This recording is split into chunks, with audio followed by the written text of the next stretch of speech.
of all these kind of experiences and things that you've done, what's this thing in your career that you're perhaps the most proud of having done, having accomplished? I think my assignment with the Reliance Broadcast Network Limited, which was in Bombay, as the business head for Bombay, was one of the assignments which I'm really proud of. I still remember when I took up that role, the revenues were all-time low. The attrition was all-time high. And the team was absolutely demotivated. So it was a transformation which was required. And immediately I had to work out a strategy where we had to literally bring the people together. So not only there was a trust deficit, there was no common goal, So had to bring the team together, understand each team member's strengths. And, when I say bringing them together, it's to make them understand the common goal that we are working for. And it's to make them work towards a common goal. So when I said, worked on each person's strength, I also gave them space, to put their own innovation and creativity. And believe me, within 6 months, it was a different environment. The floor was different. There was a different vibe on the floor. So much positivity came in, and it reflected in the revenues. So the revenues grew by almost 100%. We got our biggest advertisers back with us. So in Bombay, the biggest advertisers are with the FMCG or BFSI industry. And one of the biggest advertisers in FMCG in India, in Bombay, is Unilever. Yes. So we got back our clients. We grew those clients, and after a few months, we also worked on the content. So the station, when I joined, so this is the revenue side I talked about. On the content side, our rating was the lowest. So there's an IMRB rating which comes, in media. So ours was the lowest, out of 5-6 stations, we were the 6th.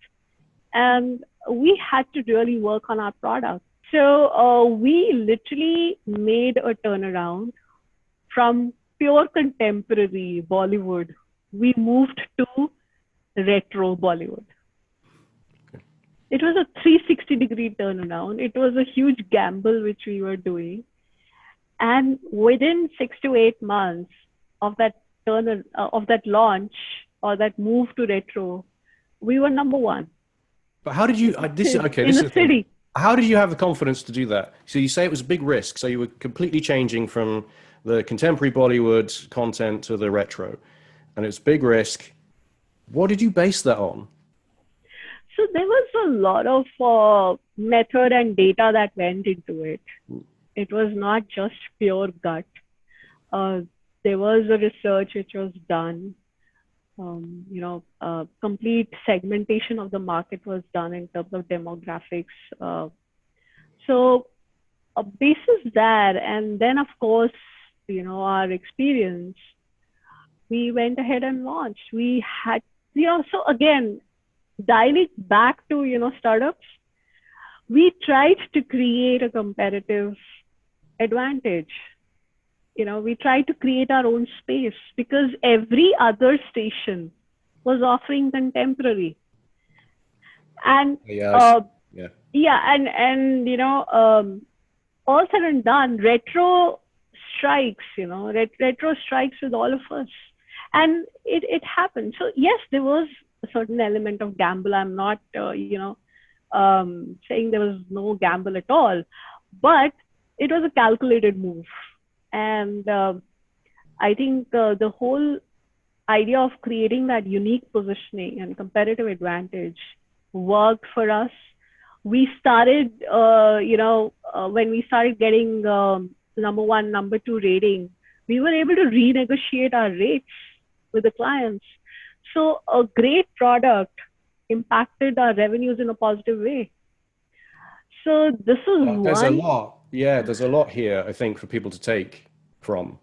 Like, I love the idea. I would guess when you were in discussions about this content change of emphasis, and even though you had all this data, the fact that there's what, 5 or 6 stations, and every station was doing the same content is in itself a sort of psychological or an emotional barrier for people to try something different, right? Because there's people inherently feel this risk of like, but everybody else is doing this, we should do this as well. So it's fascinating to hear you say, yes, you did the research, but the positioning becoming unique with a very kind of simple, I suppose, idea. That I think is something a lot of people could probably learn from in different businesses, different industries. And we didn't have anything to lose, we were at number 6. So so it is something which we said, okay, we have nothing to lose. I mean, Well, there's something else that's interesting, I think, in what you've said about it, is that you started with the team, you kind of pulled everyone together, so team and vision, right? And getting everybody bought into the vision, and then sort of moved on to content after that, if I'm understanding correctly. So it really, you started with the people and with trying to get everybody like together and working together and motivated. And then revenues first. Okay. Revenues first. And once we brought back the revenues to a good level, we looked at the content also. Okay, so if I get it right, team, revenue, content. Yeah, because revenue was in bits, I mean, and those are the no-brainers, the low-hanging fruits, which have to be brought in. Of course, there's a lot of work that goes beyond, behind it, because there was virtually no team, and like I said, there was no there was no oneness. There was no feeling of oneness. So somehow, the team was left demotivated by the earlier leaders. And yeah, so, in that situation, what is important is to really bring back those revenues. And we grew by 100%. And then parallelly, we worked on the product, because there's always, so while you're doing well, how can you raise the bar?